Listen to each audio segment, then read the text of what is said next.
What is up, everybody? Sean has a camera angle that I cannot figure out, and the camera is dirty, guys. So hold, please. Hold, please. I don't know where my glasses are. I don't know where everything was just fine. anything is, guys. No, you've got it like all facing all up on me. We live, baby. That's what it is. There. Is that, can you be seen now? All right. Go ahead and introduce your guest. Oh, we got him in here. What's up, y'all? We gonna wait till a few people jump in here, holler at us. Why is it so blurry? I don't know. Do the hand thing. What's up, Grand Time? Mama, what's up, Mom? We love you. Grand Time. Grand Time is our time. But I'm not gonna make you guys wait too long. We got some people in here now. I'm gonna add my buddy, my pal. Some people call him the medium. I'm gonna sit here and my daughter calls him Uncle Cookie Monster. But we're gonna invite in the homie, Mr. Scott, the medium. What's up? What's up, medium? Long time no see. Yeah, how we are got we? My chair all messed. Look, we do not have it together, y'all. We late. Yeah. What's up? This board beating ran over, man. I think I'm gonna move the screen over here. I'm gonna move the screen. The camera's so jacked up, like it's blurry. Yeah. Yeah. You look like Bigfoot. It's fine. So what's going on, Scott? Nothing. What's up with you? We live, baby. Oh, we're live. Hi, everybody. Nice to see you there. We live. Where are we live? I'm streaming to my YouTube audience as well, just so you know. Awesome. Oh, what's up, YouTube audience? I can't see what they're doing. I don't see them, but I know that we're streaming. I was about to say you gotta lock in. Yeah, I'm locked in right. I'm locked in right now. I had to talk to my kids about like what getting clocked means. They didn't understand, so I had to talk to them. Clock? What is it? Clock? Like you gotta pinch it. No, what? Yeah, you gotta pinch it. Clock the T. No. Yeah. We're not doing lock that. In, Scotty. We're not doing that. You gotta lock in. You gotta clock it. They were like, "What does that mean?" It's like, see, we got a few more guests. We got my man Daryl Paulette from Clover Hill Village. Hey, Scott, you gotta come and visit Clover Hill in the historical Appomattox County Jail. Okay, it's Mr. Daryl Paulette. Happy belated birthday, brother. We got my man, Mr. John Sully Sullivan, in from Fredericksburg Paranormal. He did get that recording you suggested, Scott. Oh, yeah. We got Brittany. What's up, Brittany? Brittany. We got Angel. How you doing, Angel? Angela, sorry. I got my glasses on and I ain't reading stuff right. We got Mr. Chris Mendez from Natural Untold. That smile in that profile. Look at Chris's smile. Yo, I took that picture just so everybody knows. I'm a professional photographer if you need me. Scotty got the photography skills in the house. Yeah. Okay. Chris is a great photographer too, by the way. He is. I just want to say it. He's really got a good eye. And he's a great video guy as well. Yeah. He's the one that motivated me to do it. And you know what? He smells everything good. I know. I just want to say that. What's up, BJ? BJ, what's up? Tapioca thievery. You shall not steal the tapioca. I'm surprised I pronounced that right. It's the 11th commandment. Get down with tapioca, y'all. Samantha, hello. This is fun. I like saying hi to your friends. So hi. I know you got your audience that tuned in as well. What's up? I can't see them like you see me, so I just want to say if anybody's watching, hi. Nice to see you. So Scott, man, you had some interesting things happen on your journey. Woo! What did we do? Yeah, recently. We're gonna tap into some of that. Hopefully, what you can talk to. I know some of it, Yeah, no, we'll talk about it. It's fun. I want everybody right now. Yeah. Oh, well, depends on what you really want to talk about. So if you want to talk about me and Chris, Supernatural Untold Stories right over there, our last weekend, we went into the Pine Barrens of New Jersey. So the Pine Barrens, like, I don't know, a gajillion acres of pine forest. And, once you go off the beaten path, everything kind of looks the same. And it's very difficult to keep your bearings so you don't get lost. People go missing there all the time. There's tons of like folklore and lore. Of course, it's the main legend where the Jersey Devil comes from. And that's right down exactly like where we were. And Chris and I went to some pretty specific places in order to see if we could contact spirits and also people in other dimensions. Yeah, people in other dimensions. Yeah. It was wild. It was a wild. Yeah, I heard about some of those stories. I know, Scott, a lot of people question mediums on a regular basis. Good. And question. I will say that, what's up, Rhonda? We got another medium in the house, psychic medium, Rhonda Harris. Girl, I like your hair. Yeah, we got some great folks in here. I will say, I got the pleasure of investigating some with you, but just hanging out with you. And I will tell you, man, like, your skills are on point. Thank you. I'll have to give you that. Thanks. Because, I've questioned some mediumship stuff as well. Yeah, good. But I see, just like the other day when I talked to you and you told me I was walking past a soldering iron. And I was like, wait a minute, man. Look, hey, stop tuning in to me over here. So, were you remote viewing? I did. And I was just I was so tired and just having a good time. Sean was on the phone, Chris and I on the speakerphone in the car, and we were parked after we got back from our late night adventure. We just wanted to talk to Sean about what was going on. And so like Chris is like talking and I'm listening and I just closed my eyes and I wasn't drifting off, but I was definitely in like a cool meditative state. And I was just tuning into the sound of Sean's voice and I kept seeing a soldering iron like right in my purview. So I was like, hey, Sean, have you been soldering? Or like whatever, and he was like, "What are you playing?" He's like, "I'm standing in front of a soldering iron right now." It actually pissed me off. Be careful remote viewing up in here, Scotty. You gonna see some stuff. Listen, I have seen some stuff. So I do the remote viewing stuff live on TikTok a lot, and I have embarrassed some people because I always ask permission. Like I'll say, like, if you want me to do this for you, put it in the comments, and then even after they comment, and I pin it and I pick somebody, I always say like, "You're sure this is okay?" Because I don't know what I'm going to see. And everybody's always saying yes. And one time I started describing something and it was way more than like a PG-13 or R rating. So I won't talk about it. But I started describing this and I was like, I kept being like, I don't understand what this is. And the lady, because I described a bunch of other stuff in the room. And then finally she's like, you got everything else right. So I'm just going to say this. It's for ladies at nighttime. And I was like, oh, you was remote viewing a butt plug. No, I don't know. I mean, listen, this is your show, but I'm going to tell you this. We have an adult-only show. They're universal, those things. That's not just for ladies. Not that I know. I'm just saying. I think. I don't know. I cannot. What do I know? Shouldn't have said anything. You shouldn't have said anything. I was trying to keep it super duper PG. And you went hard left. If there's kids here, cover your eyes. Yeah, and your earballs.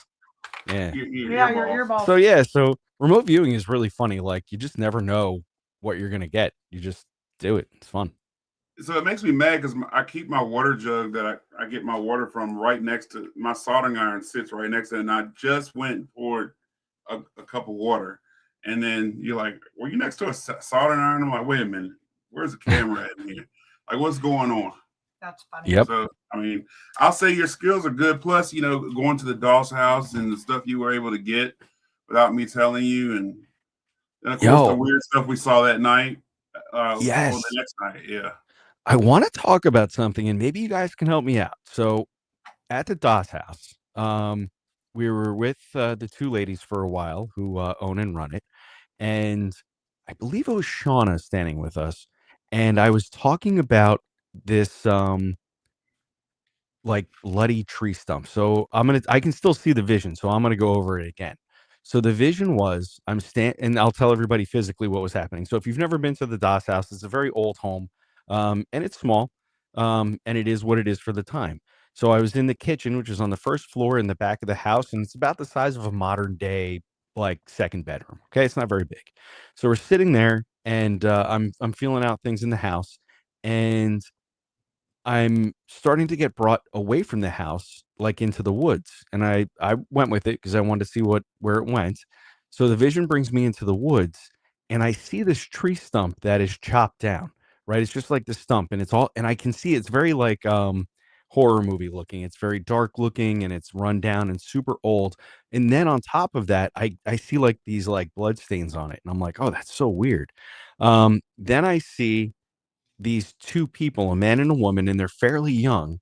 And I get told that they're buried at the foot of the stump of the tree. And they got put there because their family was too poor to be able to afford a headstone or any kind of proper marker. So they picked this tree, maybe it was at the time, but it's a stump now. They picked this space because it was very specific, and they wouldn't lose their loved ones. They would know where they were. And then from that, I got brought to the fact that they were murdered, these two, with some sort of blunt force object or some sort of overhead crushing motion is what I felt. And I'm going through this, and when I'm done, I'm like, okay, so I don't know what that has to do with this. And then Shauna was like, oh, hi, Shauna. And then she's like, we got told that story as children, and we used to play around that tree stump. So that was so cool. And they don't know if it's true. So we didn't do any history checking, but she said that they heard that story as kids and they were told not to play there because that it was a burial site. And then I come along and I'm standing in their house and I recite this thing. So the question is, can a fairy tale be told so many times that somebody like me could pick up on it? Or do you guys think that maybe there is actually something to that story? I'm going to say there's something to that story. Okay. Sorry, I thought you were done. Go ahead. Go ahead. No. And audience, what do you guys think? Yeah, put in the comments, what do you think? I honestly think there's something to it just because the amount of accuracy you had behind everything else. I don't think it would come to you that strong. Now, Shauna said both, and I was going to go there as well. Okay. We were talking about the D word that everybody likes to talk about. Bing bong. But I think people can put things in places as well with lore, and you can manifest certain energy just by your energy and putting things into places. But I will say with the Doss house, it's full of mystery.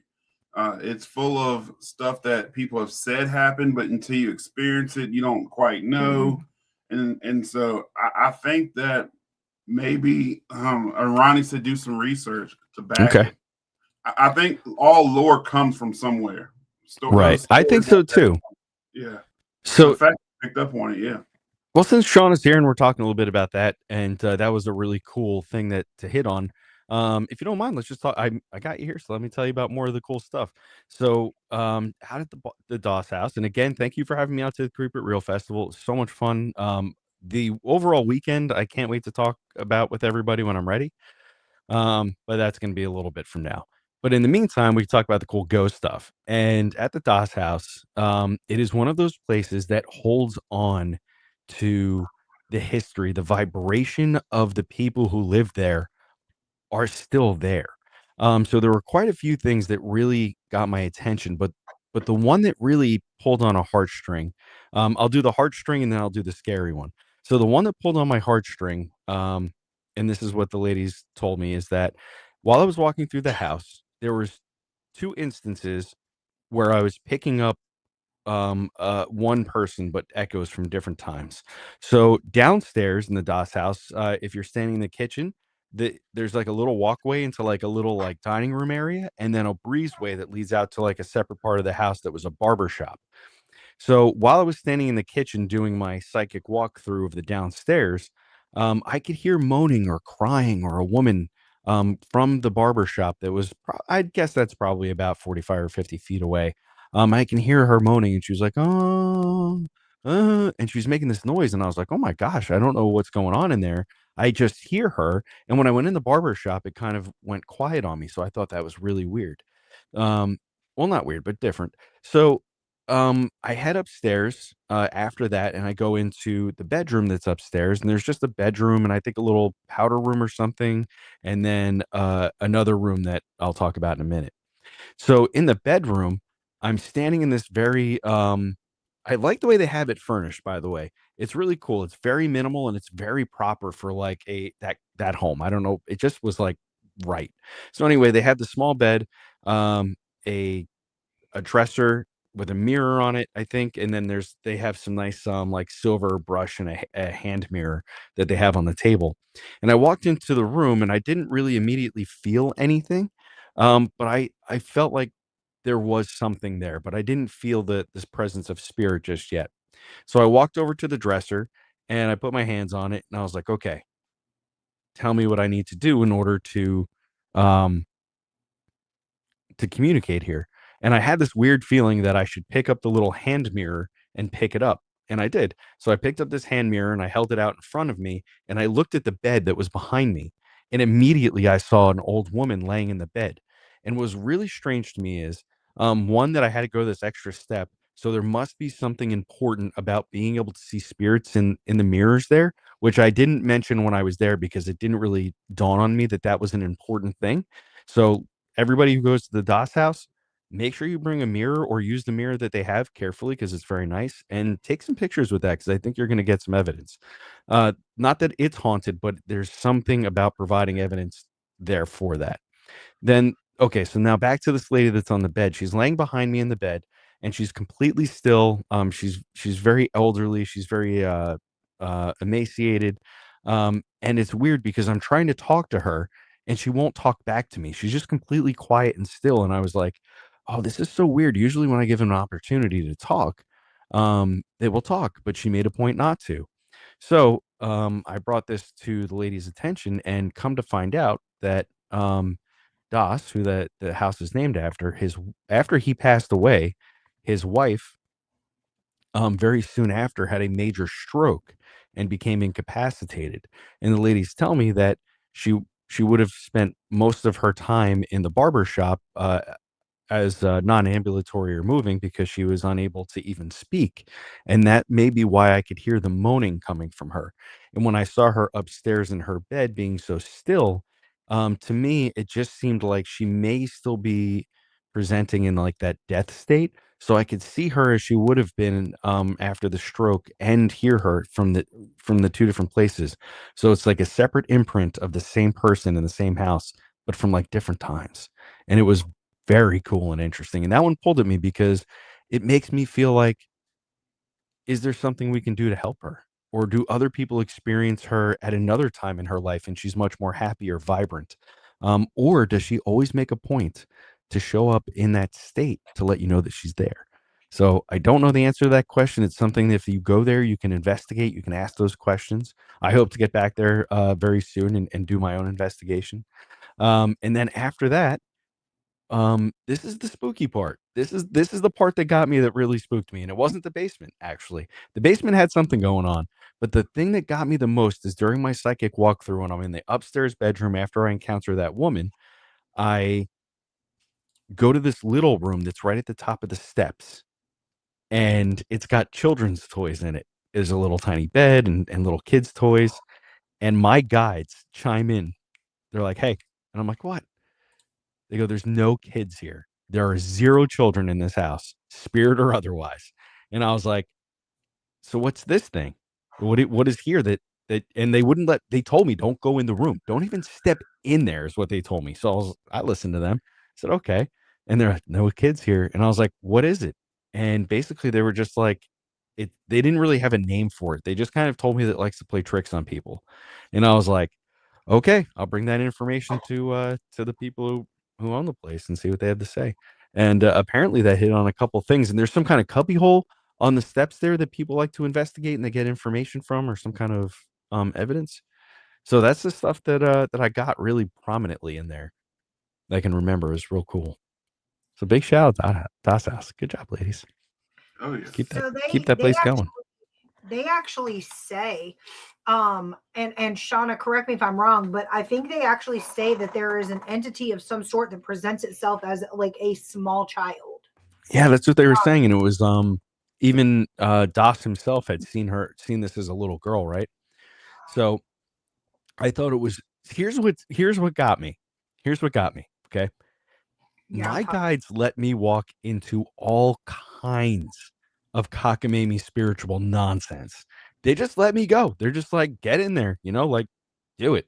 And they never, ever have been like, hey, wait a minute. I don't know why they told me not to go in the room. That is sticking with me pretty well. This is like a month and a half later, and I'm still thinking about it. I'm like, why didn't they want me to? It's just another room in the house.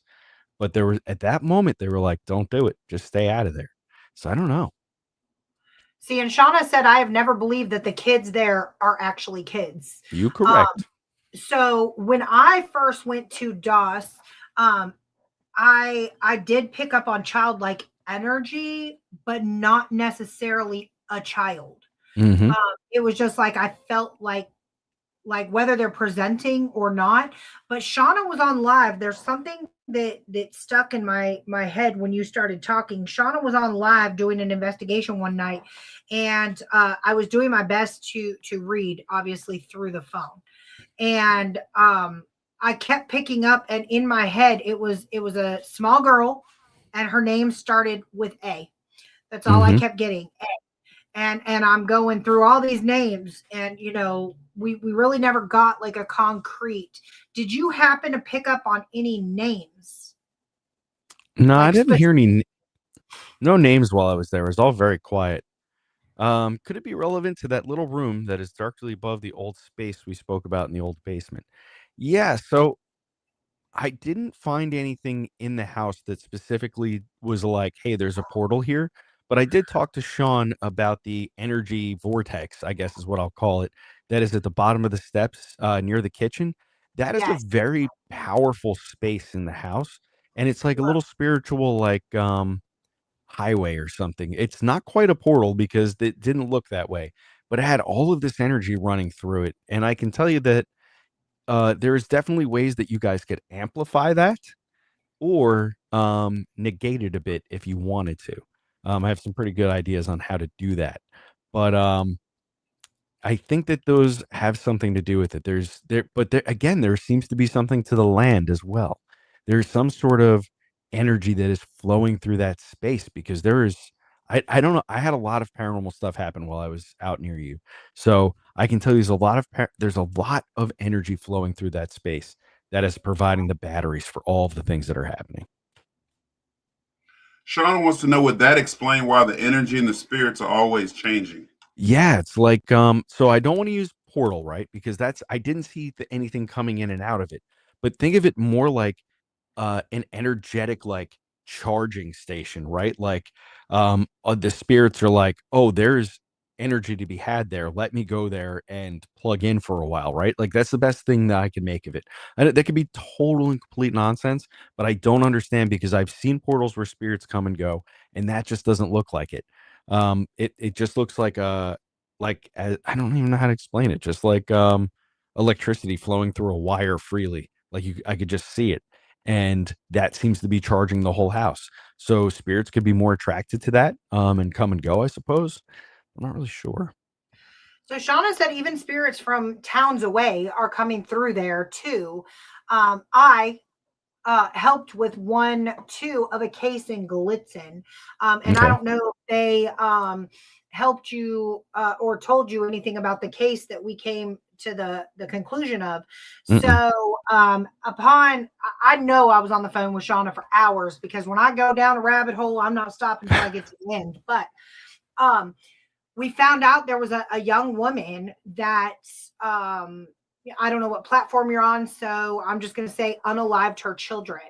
And on her deathbed, she left a letter explaining like where the children were, and like some of them were like in a box. They were found in a box with like one of them had a noose around its neck. Like oh I my think God. It was a small child. And I think Shauna, correct me if I'm wrong because it's a while ago in the comments, but I believe they put that skull like in an actual like museum or somewhere nearby in a nearby like neighboring county or something. And it was like a big to do. And so I was reading her live this night and I saw like, or we saw rather like a child hanging from the ceiling. Oh and my I was God. like, oh my God, what is going on? And that's what sent us down the rabbit hole. That night, everything was crazy too. And and so, and it's like, so it's very weird, but it's funny that you bring up the end of the stairs. I do want to touch on that. Let's see. Hold on Let's really go. quick. Sean said yes, and that summer had opened the graves to add it to other remains. Correct. Oh, wow. Correct. So they found this note or whatever, and they were able to like piece together and find like the remainder. It was a big mess. It was like a big mess. I sent her all the articles on it. But the end of the stairs, universally across the board, everybody I spoke to that's investigated DOS, Sean himself, myself, Shauna, Danielle, I mean, you name it, anybody. That corner is heavy. That corner right there at the bottom of the stairs. The whole area is like, and Sean, I'm gonna let Sean go ahead and explain to you what happened to us the last time we were there. But I think all the way in the barbershop or the kitchen area. You had a laser of some sort pointing towards the stairs. The GS2, yeah. Mm-hmm. And so I had a GS2 pointing from that little room in the hallway through the kitchen. So, of course, when you do that, it amplifies the grid. Right. So, all of a sudden, probably like maybe 5-10 minutes later, the room filled up with mist so thick that the laser was cutting through it and projecting into the mist. Like that room, it was just that room, but the mist was so thick you could actually physically see it with your own eyes. That's wild. And that's why I carry a UV light everywhere. God, when I shine the UV light, it looked like somebody hit a vape in there and just blue clouds all day long in that room. Wow, and it manifested where? Through the floor, like literally through the floor, and it stayed centralized to right there. It didn't spread out. It just kind of stayed, and it was very bizarre. And then constantly felt like I was being watched in that same corner. And without fail, every time I go to the DOS house, I will see a shadow person standing in that exact corner, and it's a tall male shadow person. That's who I see right there. But I do want to bring up something you said, Scott. You said something that kind of shook me a little bit here. Yeah, I like shaking you. You said you didn't feel as much in the basement as you do in other areas of the house. Now, that if you talk to 20 investigators, hey, shout out Ron Wood, by the way, best equipment maker I know. What's up, Ron? Paranormal equipment. Go holler at him if you need your equipment, needs booze, paranormal. But if you talk to 20 investigators, including the ones that love to throw the D word out there. Yep. Everything's in the basement. That basement is like, hey, James, that basement is like hands down the scariest, most ruthless part of the house. And I'm not denying anybody's claims just to say, right, we lie, baby. I ain't denying your claim. But what I'm trying to say is I go in the basement. I can go in there by myself just fine. No problem. I feel like there's something there, but I don't feel no massive amount of energy. I go in that kitchen though, in that one area, even when you and I were just hanging out in there, and you can just feel it. Like it feels like the room is crowded. Right. Like you get that feeling. So I don't know what the deal. I don't know how long you spent in the basement. We were down there for. I think that is one place where a lot of people have put something there. Is the basement, because I don't feel it in the basement. We were only down there for like 25 minutes, and I didn't really investigate it. I just did like a psychic sweep of the room to see what was hanging out, and we ran into some things that were interesting. But whatever it is that's down there is one of these like little spiritual creatures that they just know how to get into people's heads. It's like, this is how I want you to see it. This is how I see them, and they always look the same. And it's so funny. They look like Dobby from Harry Potter, right? The little house elf. They always look like that kind of creature. And I know, poor guy, but they got it right. It's just like this like little, and it's not like exactly like that, but just to give you like a reference, but it looks kind of like that. And they always look the same, and they always do the same thing. They're like these little helpless creatures, but they are fantastic at like getting into your psyche and freaking you out so that they can get their energy, so that they can live and move on. So if they know that you're scared of the D word, they're going to be the D word. If they think you're afraid of little children down there, that's what they're going to be. If they think you're afraid of a witch, that's what it's going to be. It's important to just look at things objectively when you're doing this investigation stuff. And I know you're like, oh, what does the medium know? Right, I know, but I have a pretty high accuracy rate for the stuff that's provable. So let's not throw the baby out with the bathwater. So there's probably some credence to the other stuff I say. And when it comes to that kind of stuff, I think I'm pretty right on, because it's just like it knew that it wasn't going to scare me, and by your story, it knew it wasn't going to scare you, because we don't think that way. I don't investigate from a fear-based space. I go with a clean palette and just see what it is. If something claws at me, scratches me, burns me, pushes me, picks me up, then I'm not even ready to say it's evil or demonic. I'm just ready to say that I pissed it off. Just like if somebody came in just like if somebody barged their way in my house and started jacking up something in my place. I'm not evil for defending my house. It's got to it's got to come from a different place to be the evil or D word. I'm so glad basement. You touched on that, Scott. And I'm not trying to cut you off, but if I don't say it, I'm gonna forget it. When you said something pushes you, scratches you, or does something to you, I've put this theory in my head before, because I've been touched, I've been scratched. I've always thought it was the spirit may not know its force of energy, or may not know how to use its energy. So if it's pushing you, it might just be trying to touch you or get your attention. Yeah, that's just my theory. I could be completely wrong, but I've never been scared when something pushed me or something like that. Yeah, I mean, open doors. I got pushed. Shut up. Man, that's why I don't do a show with my wife. But I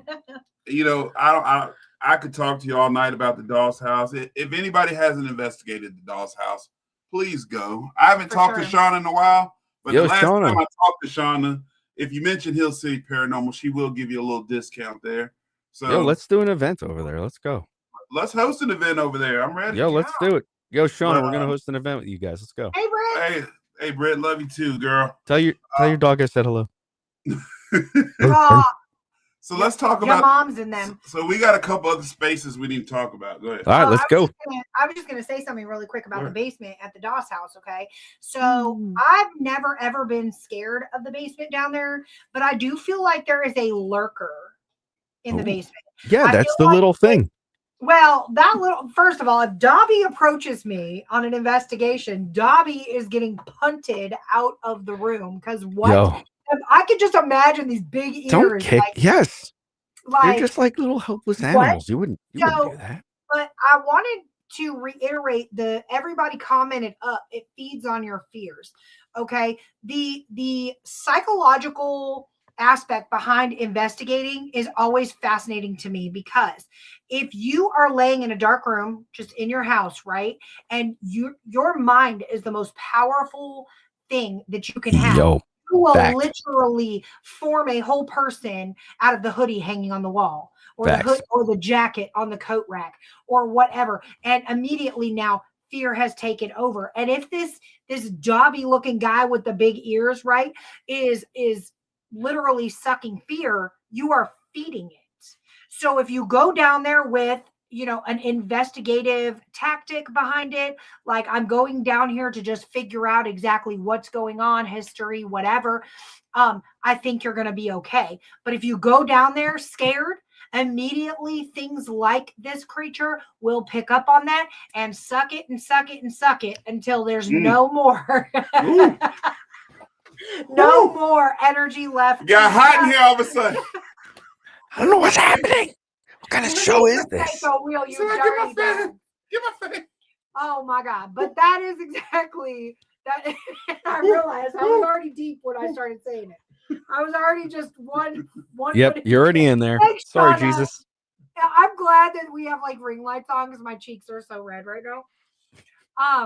But I was already 1 foot in, like might as well follow through. We live, baby. That's right. Ain't no take backs. Baby. So I really think that your investigation is gonna be what you put into it and what you're looking to get out of it.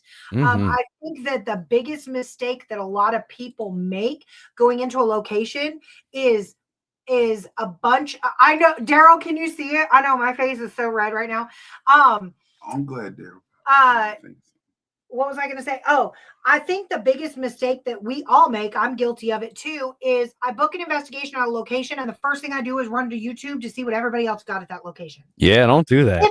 if I'm not trying to do like a wide open read on it or like see what I feel, if I want to know the history of the location, whatever, and then 100 videos pop up, demonic house, demonic house, demonic house, demonic house, demonic house. Now maybe, like, oh shit, there's maybe. Sorry to cut you off, but maybe.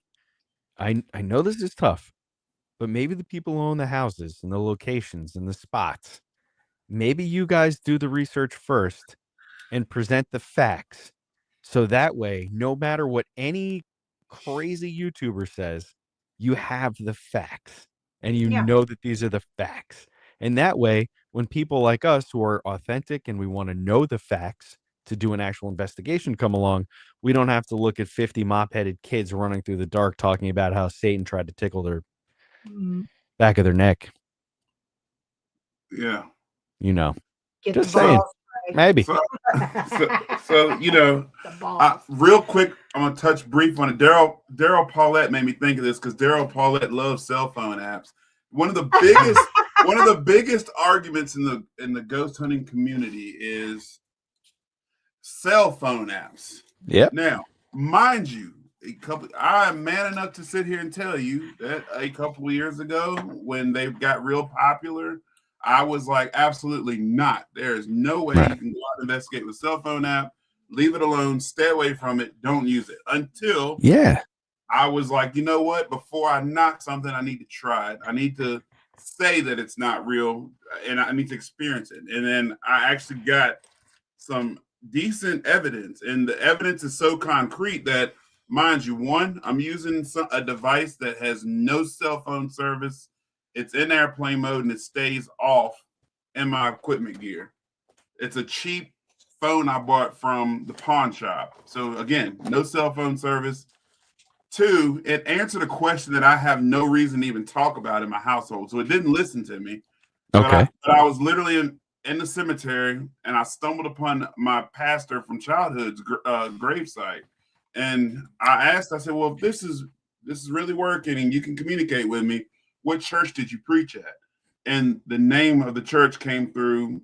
The voice said the name of the church. Now, mind you, why would I talk about that ever?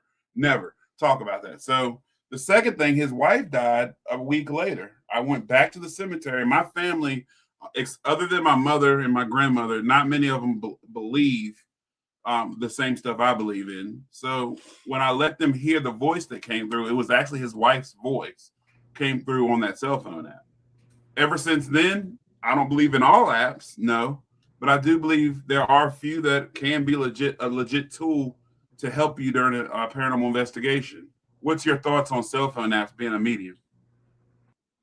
I love them. Oh no. Yeah, I know. People are gonna be like, "What kind of guy? This guy who believes in ghosts? He can see ghosts. What's up?" Listen, I'm gonna tell you all right now. Okay. I don't like all the apps. Okay, let's not just do that. My favorite old one that I've had for a very long time and I break out is one called EchoVox.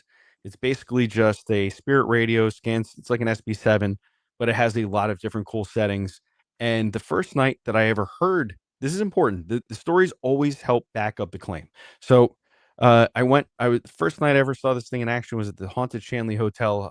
It was not a private event, but it was me and like 3 people on my team and like some strangers to help foot the bill. And one of the guys that came is a skeptic. And before he came, he paid $20 to download this app called EchoVox. So I didn't know that. I never met this guy. He's off ghost hunting. And I'm walking through one of the rooms in the 3rd floor of the Shanley Hotel. And I hear the spirit box running. So I start walking towards it. And I hear my full name come out of the room. It says Scott Davis. Just like that. And I stopped dead in my tracks and I'm recording this so you guys can see this on my YouTube channel. I go back into the room and I was like, did that just say, or like I asked him, I was like, maybe I asked him what it said. And he said like Scott. And I was like, Scott Davis. And he's like, yeah. And I was like, that's me. And he was like, oh my God. He's like, it's nice to meet you. And I was like, that's crazy. It just said my name. And then throughout the night, it gave very good, intelligent answers. So I like that one. Then there is the one that was working really well for a long time is GhostTube Vox. But and that worked really well on my Android device. That got a ton of really good intelligent responses. And then I switched over to, and this is where this is really important. This is my new favorite thing. And listen, if you're listening to me tell you this right now, you're getting in early on some really cool stuff. So there's an iPhone app, and it's only on iPhone, and it's called Ghost Science M3. Now, here's a couple things you need to know. Number one, I didn't get paid to talk about this app. Number two, I paid for the app even though it was offered to me for free. And three, I don't get any kickback if you download this app. It costs $11. And if you have an iPhone 17 Pro Max, the app can utilize the LiDAR that is in the phone. Okay. And this is, if you don't know what LiDAR is, basically for anybody who's watching this, you know what an SLS camera is. It shoots the points of light at the wall or whatever you're looking at, and it can map in stick figures. Well, imagine that, but then on top of that, you could map an entire space in 3D and capture it into your phone. Okay. That is what this LiDAR tool can do. So Ghost Science M3 has probably about 10 or 11 different utilities inside of it. Okay. Basically it has all the stuff that you'd expect. It has a spirit box, it has a voice recorder, it has a version of our friend Ron and Lourdes's experiment. It has just white noise that just runs through a channel, and the mechanism to pick up sounds and create noises is available for the spirits, and it says a lot of really cool stuff that's very poignant to the investigations. And then the LiDAR. So I can't really get into it too much. I'm going to show it's in the videos coming up that I have coming up with where Chris Mendes and I were just out in the Pine Barrens, and some stuff from the Shanley Hotel previously. But basically we are mapping things in with LiDAR that are just unbelievable and unexplainable. And I'll give you an example, and then you can say, hey, that's BS. You don't know what you're talking about. And that's fine, because I'm learning about LiDAR and I'm trying to learn how to utilize it better and understand exactly how it works. So that way, when I'm using it, I don't get false positives. And if I do, I can identify them. Okay. So just so everybody know, I don't just think everything's a ghost. I actually do the research. All right. So this is what's happening though with the LiDAR. We are finding that we're mapping, like say this weekend with Chris, we're standing by a creek bed and there's some trees around us. And it's just Chris and I'm mapping him in 3D. And as I'm mapping him in, where there is nothing, there's empty space between him and the tree. And there's a good like 8 or 9 feet between him and the tree. In between that space that is empty on camera, you can see these things start mapping into the LiDAR. Now, they don't look like much, but when you get closer and check them out, they seem to have like skeletal sort of frames to them, or like ribs and strange things like that. And at the same time, we were mapping that in that space, that I was using my app to do that. And Chris has the same one on his phone. And he was running the basically what I'll just call like the silent box. It's just static noise. There's no SB7 involved. It's just white noise. And it can generate words. So, but only if the ghosts or spirits or whatever generate it. There's no program words into this. So as we're standing there, and Chris just sent me the video today, it literally says his name, and neither one of us understood it at the time. It wasn't until Chris went back and listened to it that it just says blatantly, as we're standing there talking, it says Chris, just like that. So we have this ghost app, and we're using it on 2 different phones and 2 different features, and just getting incredible evidence. So yeah, the phone app seems to work pretty well, and or that one at least, and a couple of the other ones that have proven pretty good. Necrophonics has proven to give a couple good responses here and there. And I think that was, I don't remember the other one, but there was another one I used to use. But yeah, that the Ghost Science M3, and the guy who makes it, I now follow him on TikTok, so you guys should follow that. It's Ghost Science M3. And he posts all kinds of cool videos, people using it. He tries to explain it, and if you add him and he adds you back, he's very responsive to updates and taking suggestions on how to make the app better. Which I gave him a couple, and he ran with them and got them installed immediately. So It's somebody who cares enough to actually listen, and they're not charging a subscription. It's $11 flat fee. So get in on it now. Oh, I love that app. I've been using it for a while. Is that what you used at the jail? That's exactly what I used. I was going to touch on the jail. Yeah. Yeah, let me hear it.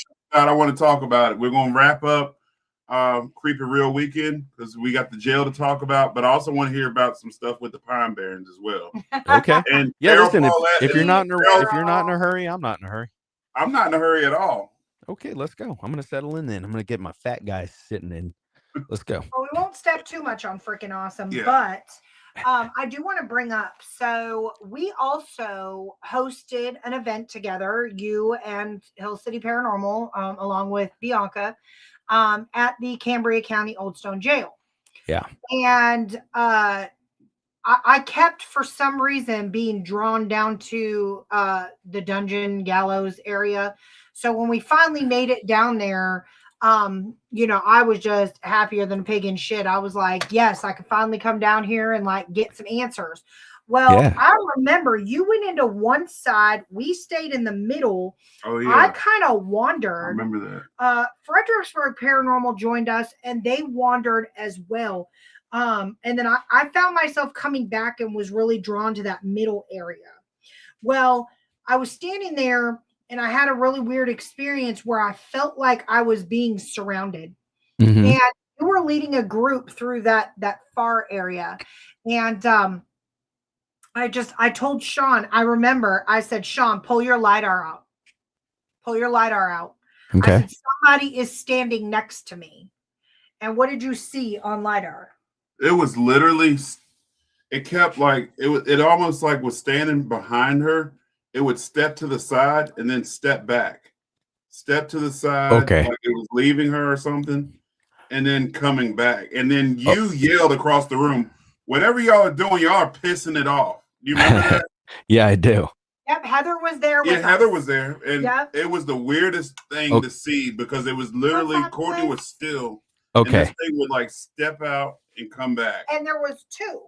It was two, yeah. One that was much taller than me, they reported, and one that was shorter than me, about shoulder height. I'm glad we got a witness in here that saw that. Heather saw it.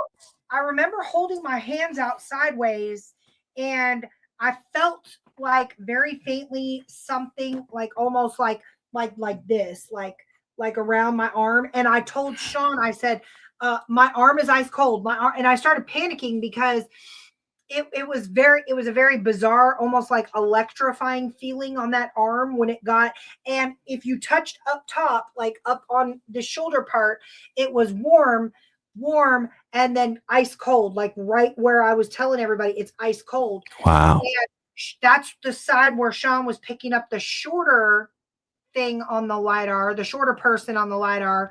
And then he said the taller person was the one that was kind of moving from my back to my left side, And it was just kind of like, almost it was feeling me out. The craziest part about this, Scotty. Yeah. I said, no, Mary Jo, yes, she said the temperature changed in the room too. Mary Jo Chudley was with us that night. And right. She immediately jumped to the defense. She said, whoever is touching my friend, you need to get the hell up out of here right now. You are That's Mary Jo. Yep, you absolutely not. We are not doing this. And just like that, Sean Done. said it was falling off the LiDAR. And this has been going on for like 10 minutes. And the whole energy in that room shifted. But in the middle of all of this, you said, whatever you're doing, you're pissing it off. Yes. What was going on? Because I never got the opportunity to ask you what you meant by that, or what you were feeling, experiencing, etc. Yeah. So I can't really recall. It was very late at night by then. I can't quite recall what was going on. I do remember saying that because I was in the dark with these two other nice investigators who were trying to like just get away from the bigger group of people. So we were hanging out in that really old part of the dungeon of the jail where they used to just like throw the prisoners down there. So we were hanging out there, and I think that I don't think we were running a spirit box. We were doing something. I may have been using the LiDAR also. I don't really remember exactly what happened, but I do remember either I got the feeling of like that dread feeling coming over me that prompted that, or I heard something that prompted me to say that. But I don't quite recall exactly what was going on. But it was funny because I do remember you being like, "What?" And I was like, "I think you're pissing it off." And you were like, "Okay, Sean's getting some crazy stuff over here." And I was like, "Yeah, that makes sense." Well, now when I was walking through, Sean saw me. I was pacing because I felt like there was multiple entities there at that time, and I was pacing. And when I pace like that, I'm trying to figure out if I could pinpoint down what or who. Is it male? What is, why are you here? What is here type deal. Right. Right at that time, Sean, is when Naya saw the creature. Oh yeah, that little that little weird dog thing. Yeah, so Naya flips her light and just blinds everybody. And My I'm little like, friend. What are you doing? Yeah. And immediately, that Uncle Cookie Monster man. So immediately I pushed her hand down because when she cut her light on, it was like blinding when you go from like dark to bright. And so I pushed her light down. She said, "You didn't see that?" And I said, "What?" And she said, "I literally did that because I thought there was an animal." She said it was bigger than a raccoon. Looked like a dog. And it looked like almost like a coyote or a fox of some sort. She said it was a dog-like creature. It was all black in color. It ran like lightning speed, and then up the wall. And so that's what prompted me, because I couldn't figure out what was going on. So I was pacing a whole lot. And I said, and this was probably the dumbest thing that I've done in a really long time, but I said to myself, I said, I'm going to literally, like, in less words, sacrifice myself to whatever's down here because I want to know what's going on. Oh, my God. Don't do that. That's crazy. So I literally put my hands out and I said, I ran Necro, which is funny because we were talking about cell phone apps or whatever. And I started asking, like, who is standing next to me, because I felt them like they were just clear as day. Who are you? What are you? I'm looking for answers to try to figure out because I couldn't pinpoint it. And I hate when that happens to me, because normally I can walk in and I in no way, shape, or form am a psychic medium. I just pick up on energy very well in places. That's what they all say. And no, I am not. I am not, because there are more times than none that I can't pick up on anything. But so what? That don't mean anything. If it's a prominent spirit, most of the time I feel the energy. Sean says it all the time. Most of the time I'll feel it if it's a negative energy. So that is what I was picking up on, was solely negative, but I didn't feel like it was negative, like it's going to hurt you down there. I felt like it was negative, like I'm trapped here. I'm not happy here. I need help. Negative. And it was just a very trippy experience. Heather said you were further in the dungeon where there were noises right under Smitty's cell. Okay. Yeah, that's about where I was, in that real old part where the hole was. Yeah. Yeah. So, I mean, at that point, I thought it was real.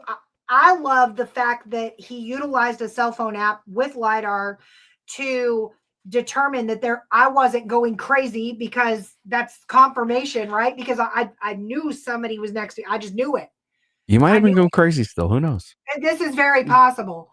And, so when he gives that confirmation, I love the LiDAR. He introduced me to it. I don't use it because I'm not cool like you folks with an iPhone. I'm still stuck in Android, guys. But she refuses to switch. Absolutely not going to switch. Part of the reason I switched was to try this app. I kept seeing the gentleman posting up on his TikTok page, and I was like, this is insane. There's no way. And then I got it, and there's a different LiDAR. So inside the app, so everybody knows, I wasn't being rude. I was looking for a couple things here. So while I was listening to your story. So one of the things I'll show everybody who's watching, sorry if you're just listening, but everybody who's watching, I'm going to show you this image. So if you guys see this, so this is one of the captures from this weekend at the Pine Barrens. And what you can see is this is Chris Mendez here. And you can see that he is mapped in here as a skeleton, through the SLS feature in this app, so I know this is him. There's a duplicate. So he was standing still, and we were doing an experiment because we think that this can do some more stuff than we really understand. So he's sitting still, the camera is still, and I have him as an experiment imagine himself walking away from his body. So he's going to stand still and push his energy out. He's going to pretend to walk forward in his head, right? And this is what we start to capture. Now, the reason we even thought to do this is because my friends, Wanty's World and Toddy B, were with me at the Shanley Hotel. And Toddy B is a tech nerd. He loves this stuff. He's a great ghost hunter and really, really wonderful and understands the tech. So he brings it to my attention that this Ghost Science app has this extra ability that I didn't understand. And he explains to me how it works and gives me a crash course on it. And Cindy Keza and I were doing a gallery reading. So what we decided to do is like, hey, can this thing capture energy? So they used this feature and they filmed Cindy and I doing readings. And what was recorded is something I'll bring to my folks when I have their footage, is Cindy and I in that green looking space there. We would stand still, and when we'd close our eyes to focus on bringing information in from spirit, our energy, you could see the LiDAR mapping in some form of pushing forward away from us. And we would still be mapped in physically because we didn't move, but our energy was pushing forward. And then what was happening is right before we would go to speak, because we had the information we would need, the energy seemingly would come back, and then we would come and give the information. And it was done once. It was a really neat experiment. It happened with Cindy and myself. So then we did another experiment. This is really neat. There was about 7 or 8 of us in the bordello of the Shanley Hotel. It's not a very big space in the waiting room where we're hanging out. There's a couple chairs, and we were trying to manifest some activity. So armed with the fact that I knew that maybe we could capture energy with the LiDAR, my friend Wanty turned his on, and he aimed it at me and Kelly, and I asked everybody in the room with intention to imagine a gold ball forming in front of them. And I said, everybody, I want you to push your gold ball energy to the center of the room at the same time, right? So that way we could power the room up with the spirits and the ghosts, okay? So I'm going to show you the photo that came out of that, and you guys can come to your own conclusion, and I'll tell you what I think. It was really interesting. So basically, we do that experiment, and as that is happening, my buddy Garrett, who's filming it, is like giving me like this like thumbs up, like, yo, there are some crazy things happening. And sure enough, and I'm gonna show you the photo here. Take me a second to grab it. We actually like find the energy going across the room, which is really strange. That this silly app can pull it in. So let's see. Here we go. Come on. Okay, here you go. Perfect.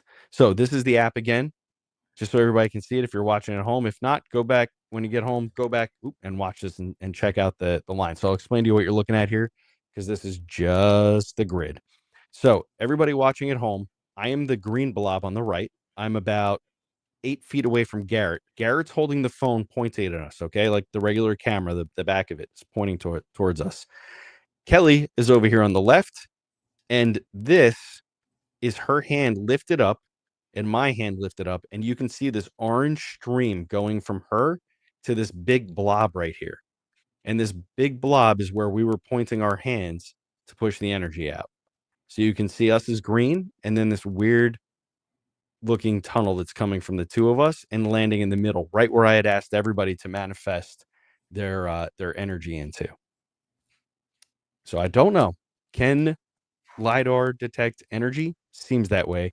And the other thing, which I don't have any proof on my phone of, is the LiDAR mapping in rooms and staircases that no longer exist. The energy outline of structure left behind. Ooh. Which is crazy to think. Imagine using that at Doll's house. Right. What could we find? Wow. That's, yeah. I need to get back there. Listen, if you already have an iPhone Pro Max 17 or whatever the heck they're called, and you have $11 laying around and you're a ghost hunter, paranormal investigator, I don't know, get it, try it out. Tell me I'm full of baloney, but I'm telling you, there's something to it. The technology is just getting so much better, and the people who are creating the technology are becoming much more intelligent about it, and they're much more purposeful about why they're creating it. And it's fun. So like when people are like, "Oh, do you like these apps?" Yeah, because the people who are building them are people like us that have a working knowledge of how this stuff actually works, and they're building it to help us. So there are obviously like the ones that are just for play, but this is a serious one. This person put a ton of work into this app, and it works flawlessly. It's beautiful. So yeah, what's the name of the app again? Ghost Science M3. It's available only available. It's only available on iPhone. And to get maximum usage out of it, you got to have the Pro Max 17 with the LiDAR. Yep. Listen, I showed it to everybody at the Shanley Hotel. I'm not kidding. Apple should pay me a commission. They went out like that day and got the phones that they needed to make it work, because they saw all weekend how much proof or evidence of things that we were piling up with this thing. So something to think about. And anyways, back to the jail. The jail is super cool. I Shout really out enjoyed Old Stone Jail, Cambria Old Stone Jail. I really enjoyed it there. I think that if it's not full of people like it was that day, that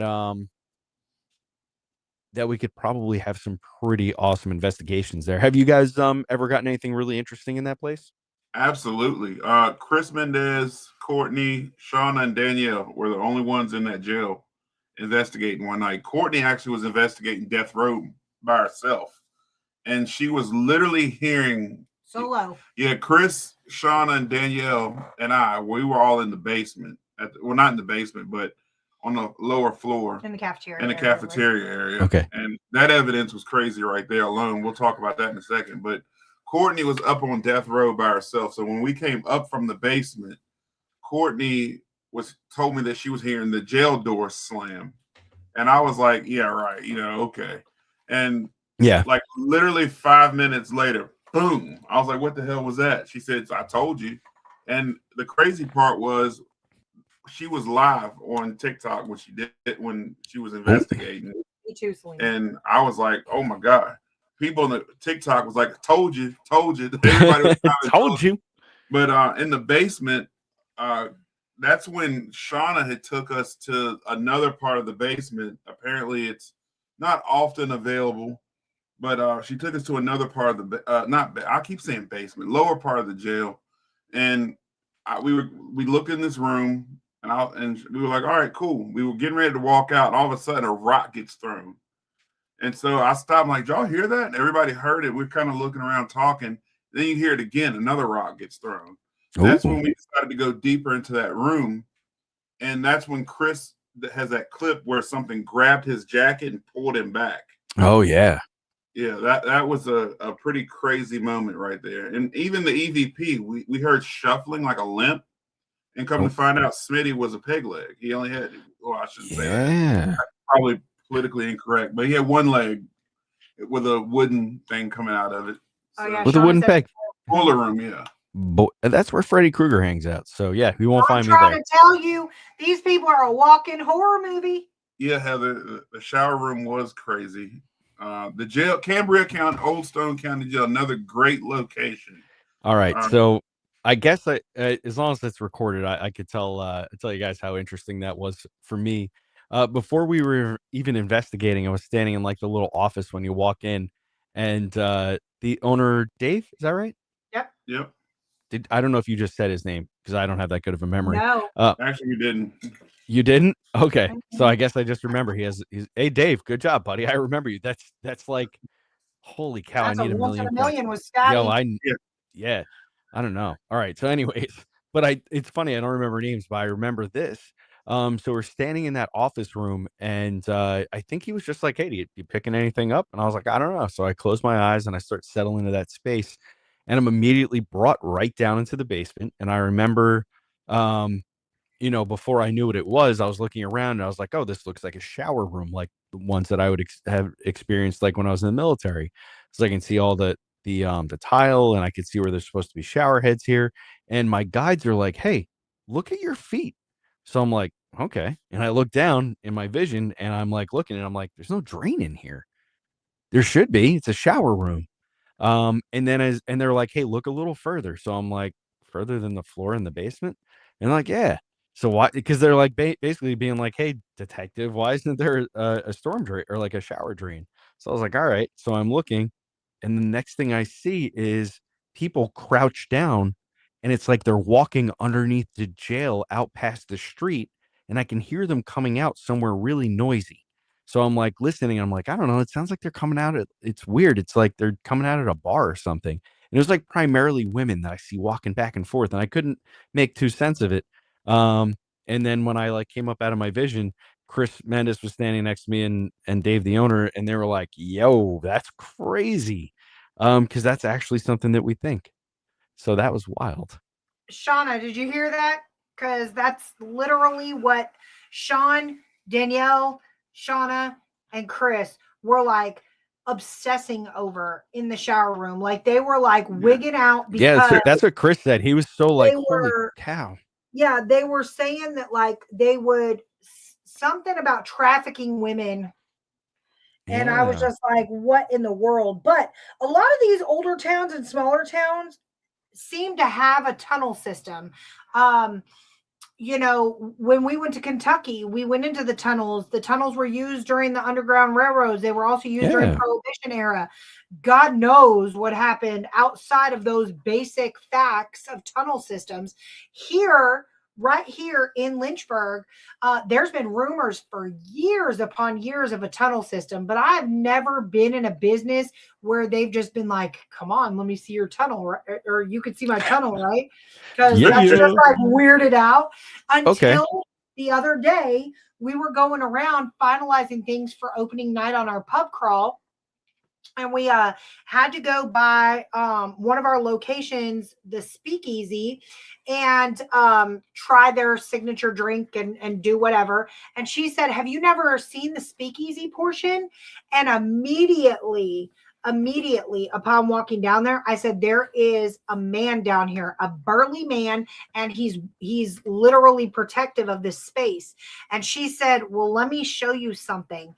And she opens this like door, and you could tell that there used to be a tunnel system there, and they had it covered up with dirt and stone and everything else. Cool. So she's like, there's something back here, like none of my bartenders will go back here, you know, whatever. And so Sean informed me that there used to be a tunnel system around here, but because of Prohibition and because of people utilizing it, that a lot of business owners didn't want that for their business during that time. So they sealed off the tunnel entrances. So that just so happened to be one of the locations that the tunnel system is in. So it does not or will not surprise me that there is tunnels all throughout Cambria County, you know, and you know, even probably Loretto, where Doss House is, to be honest with you. Probably. But we have them here in my town. They were used heavily for Prohibition.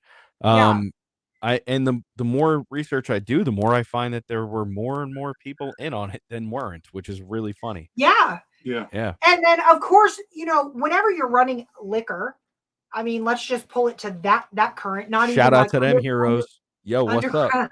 Underground railroad. But whenever you're running liquor, you're running and through a tunnel system, you're running into competition. You're running into, you know, other people. There's bartering systems going on. There's the Rum Runner division. Rum Runner. Yo, listen, I made, for anybody who's watching, you should go to my Printful. I'm going to do a plug, sorry, because you were talking about my favorite thing in the entire world right now, so you got to give me a break. So I made 2 versions of this T-shirt in New Jersey. Can I give you a quick history lesson, and then we'll move on to the next? Okay, so here in New Jersey, Prohibition obviously was a big deal, just like everywhere else in the United States. So that's the Volstead Act, if anybody wants me to get all technical. Anyways, let's move forward. Here in my town, there was just so much bootlegging. It was so crazy. There was a gangster that lived here named Al Lillian, He ran the liquor game. He helped set up the tunnels. He helped set up so much stuff in bootlegging from here up to Boston, down the eastern seaboard. He had a multi-million-dollar thing going bootlegging. The tunnel systems were a huge part of that. So I am doing this series called Welcome to the Violent Coast, where I'm covering Al Lillian's rise, his death, all that kind of stuff. And the cool thing is his house was a mansion that got turned into a gangster fort, and it's only like 2 miles from here. It doesn't exist anymore, but I know the guy who lives in the house that is there now, and he told me such a cool story. So in any case, this is the Rum Runner prohibition, like the if you're like a bootlegger, this was the shirt that you'd wear. It's black. This is the design. So cool. Okay. That's okay. Really and cool. then I have a green one, and the green ones, instead of having the red behind it, it has like a law enforcement badge, and it says Prohibition era officer on it. So you can pick your side. Are you a rum runner, or are you somebody who's on the good side of the law? So can I place an order for the rum runner? What does the top say? What division? Okay, so this one says it just says Violent Coast on the top, because that's the name of the series. Welcome to the Violent Coast. Yeah, I'm gonna go with the rum runner. You didn't even see the other one, but yeah, I would expect you'd be a rum runner. Yeah, we'll go with the rum runner. Yeah, all right. You guys got runner. it. I'll get them for you. Yes, absolutely. We'll place anybody else. Just if you want one, just email me and I'll send you the link if you're interested. They're cool. And anyways, that's it. That's my plug. Go on. So I love it. rum running. So so what happened after the jail investigation? Do you feel comfortable talking about that? Yeah, because we can talk about a little bit of it. You three, let me just put this out here. I'm gonna lead you guys into this really quick. So after Creep It, guys, we're burnt out. Naya and I go back to the Airbnb. That was all she wrote. I think me, you, Naya, and Scotty ate the best sheets ever.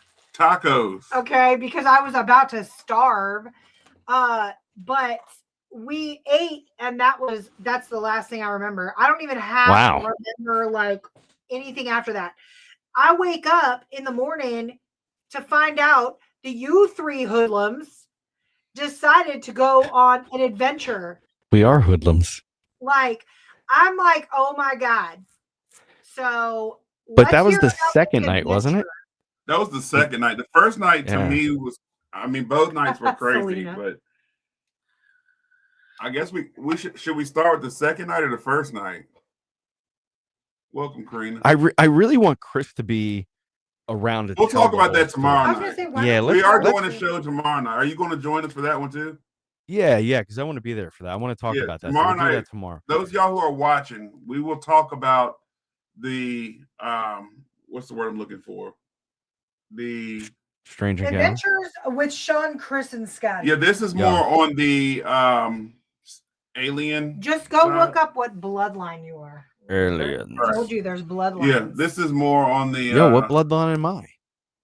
You will have to find that out. I'll give Sean all the information to identify your actual bloodline, because they said that we're all derived from aliens, essentially alien bloodlines. I don't know about all that. I don't know. I'm gonna give you all the bloodlines. You guys can decide. I'll tell you. Let me stop you. You want to know where the aliens are? Squids, octopuses. Squids. Yeah, those are aliens.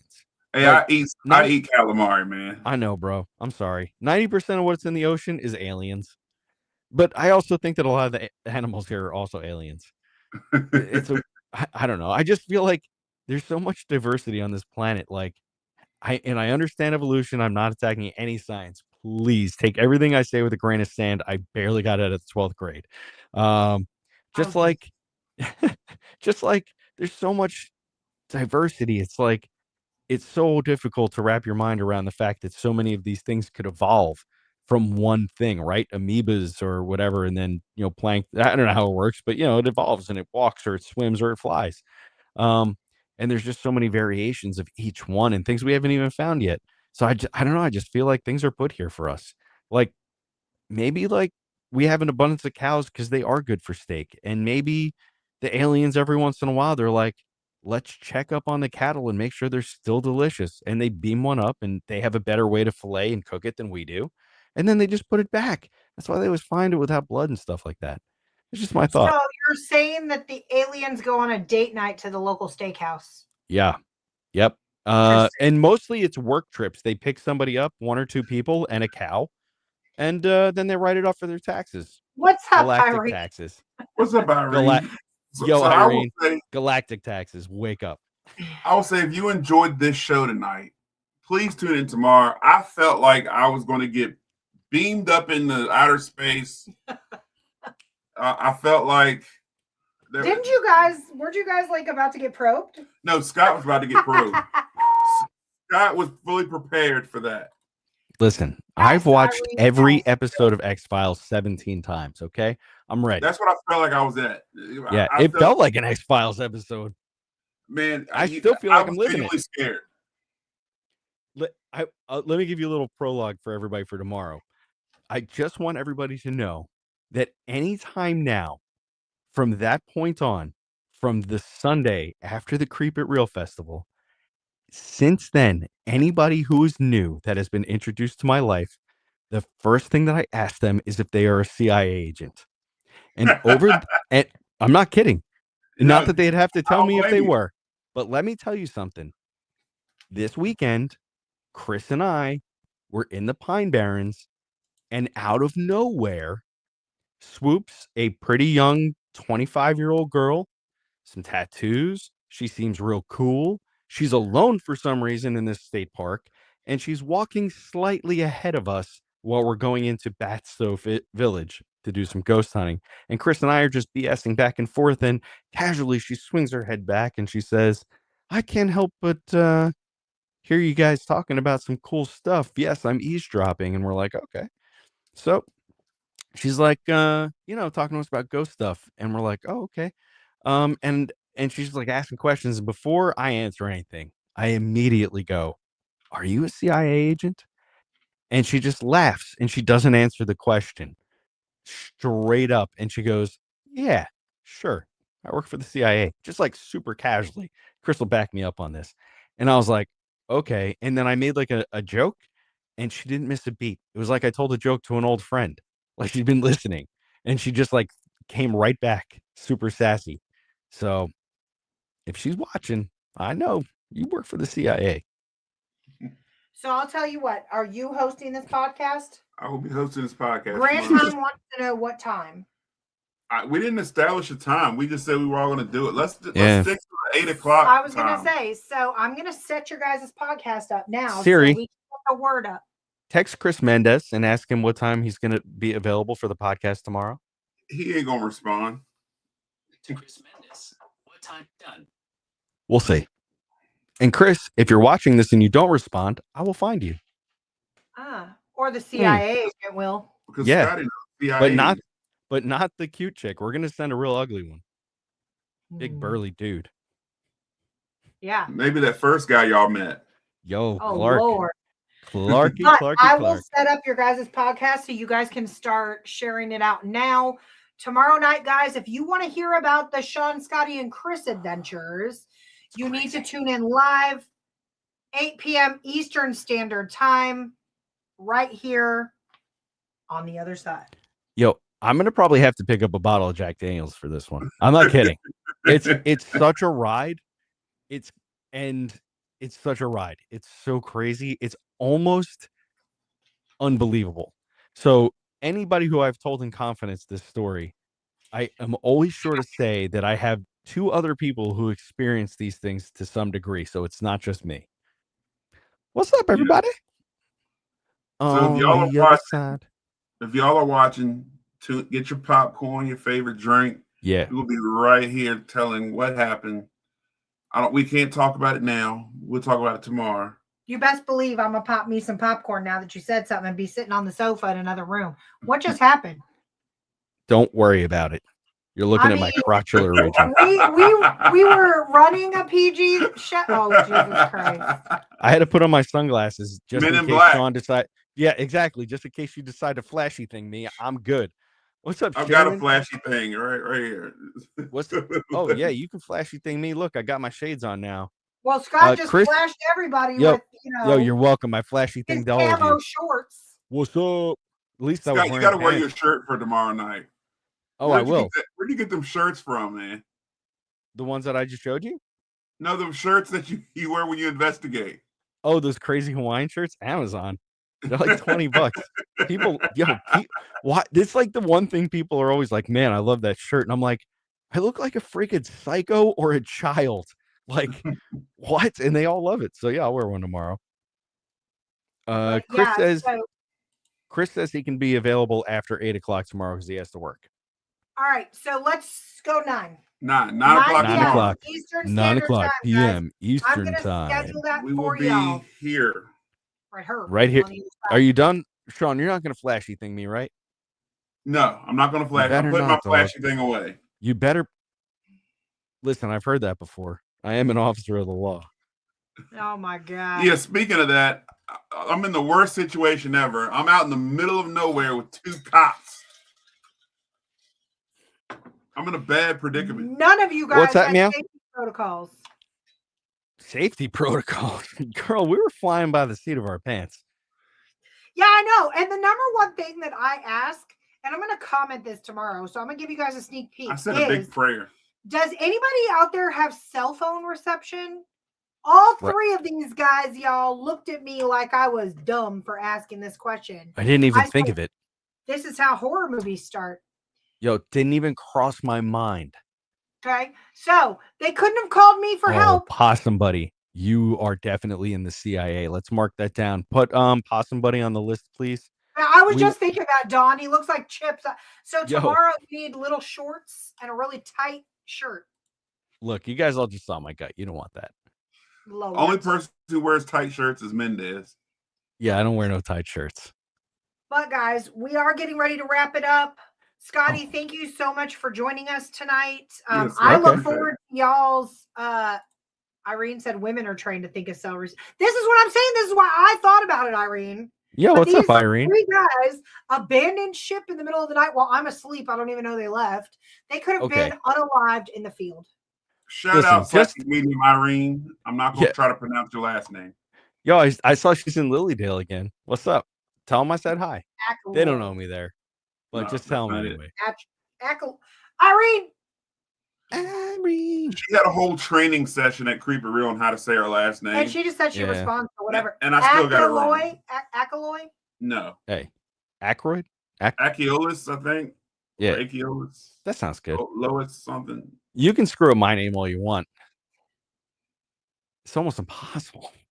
I was about to say, how do you screw up Scott Davis? We're not screwing that up anyway because he's just Uncle Cookie Monster. Uncle Cookie Monster. Yeah, I do like tomorrow. Tomorrow I'm going to bring some cookies to the party. I'm trying to tell you, she just adores you to pieces. She's so cute. Elmo. I think I disarmed her pretty quick, your daughter. Yeah, Amy, what's up? She's been working really hard. I can't wait to touch base with you outside of a podcast about that. Let's do it. So yeah, she's been doing some good stuff though. But yes, I do want to put a plug in here, guys. Really quick. Shout out to Badlands Paranormal and Cody with Hill City After Dark Tours. Hill City Tours are rocking and rolling. Get them tickets now. I have the link down below scrolling on the banner. If you are in the Lynchburg or Central Virginia area, we here at Hill City After Dark have launched Hill City Tours. We now have 2 haunted lantern-led walking tours and a haunted pub crawl. Ooh. So if you're in the Central Virginia area, guys, hop on www.hillcityafterdark.com. Every Friday and Saturday, we run our tours. You will not be disappointed.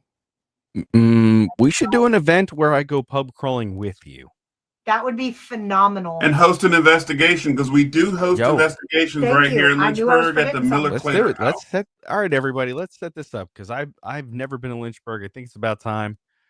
Scotty McScotterson. There's somebody said my secret name earlier. Greg Honeybush. That's my Canadian name. Greg Honeybush. He said Craig. Where'd Greg come from? Craig Honeybush. Oop, that's my maple syrup. I'm Canadian, just so you know. Cody said that he heard that General Jubal Early is potentially a host of. Oh yeah, we of heard a tour. Yeah, guys. So our tours, you might run into a drunken hobo. You might run into the son of a tobacco baron who owns Lynchburg. You might run into a haunted hooker, and you might run into a grieving widow.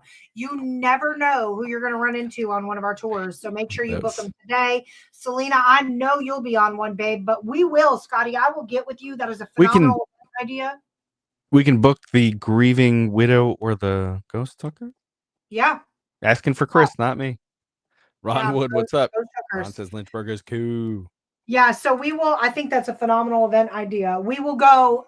If you guys want to go pub crawling with Scotty and then investigate with Scotty afterwards, we are going to put together. Oh, awesome, Heather! We'd love to. Yeah, I'll do some. Let's make a saucy. I'll do some readings too. Let's do it, and Scotty will do some readings, guys. Yeah, let's do it, baby. Let's have a good time. If I'm coming down to Lynchburg, we're partying. Yeah, absolutely. Heck yeah! Right? You gotta go. Y'all better show up though. I designed the drink menu, so we have to party. Look, I'm not a drinker, but I'll tell you the drinks that these pubs came up with for this pub crawl. And Courtney, I'm sorry, the pubs have for this pub crawl are delicious. Yes. They are really all right, good. Cool. We're gonna make a drink for Greg Honeybush. Yes. Okay, Dawn said I'd drive from Ohio for that. So put in the comments or comment on our Hill City After Dark Facebook page if you would like Scott to come down and do an event, a pub crawl, afterwards, investigation and reading, personal readings from the man himself. Yeah. Let's do it. And I promise I won't be as silly as I am right now. But maybe. The cool part is, guys. He's gonna do it in his shirt, his button up. The cool part is how much or what happens with a portion of these tickets. So here's the deal: everybody who signs up for that event, a huge percentage goes right back to these historical locations. So every ticket that's sold, a huge percentage will go back to the historic Miller Clater, which is the oldest standing house in Lynchburg, Virginia. It was built in 1791. Don't give him too much info. He's a medium. Oh, that's right. Calm down. I can already tell you that I see that they used lightsabers to cut the boards to make the building. Oh, they did. That's facts. Factual. Yeah. That's fact. So the whole team of stormtroopers built it. If y'all would like for that to happen, we will do a poll. Go to our Hill City After Dark page and comment. We want Scotty. Yeah, you better listen. Put up a poll. That's phenomenal. Yeah. Do not put up an opposite poll that says do not invite Scotty. Don't add that as an option. I hate when things get. Yeah, I like that it saves history too. It's one of my favorite things about you guys, how much you love the history. It's one of my favorite things about doing this, connecting to the history. It's the best, good and bad. Could you imagine getting Scotty in the cemetery? Oh Lord, Scotty, if you come down here, I'm just letting you know, you need to come down here for at least 3 days. We'll do one event on one day, but we got shit to do here. Okay, we got a couple of locations for you. All right. Yeah. Don't tell me nothing about it. I love this. My favorite. I'm not we'll going make some YouTube videos. Yeah. Absolutely. Absolutely. So there's not much on Lynchburg on YouTube. We'll make sure you have plenty of cookies. I love cookies. I don't want diabetes though, but also send me cookies and Smarties. Cookie. Ooh, you like Smarties? I got you. But guys, I'm going to create an event Smarties. For Giant Smarties is wild. Do they help you feel more smart? Nope, just more fat. Guys, 9 p.m. Eastern Standard Time tomorrow night with Scotty, Sean, and Chris Mendez with Supernatural Untold Stories. I'm going to create the event now, and I'm going to put up a poll for our pub. We're going to go crawling with Scotty the Medium. And I will get home. I'll crawl home like a Marine, by God. All right, guys. You guys know how to Marine crawl? I'll teach you. You heard it here first. Scott's going to teach you how to crawl. That's right. Marine Corps crawl. That's right. Scott, thank you so much for joining us tonight. You're welcome. I'm Sean. There's Sean and Courtney. I'm Scott. There you are. Hi, there Scott. You go. Hi, Sean Scott. And Courtney. I'm Scott. And me like cookies. Good night, y'all. We'll see you on the other side.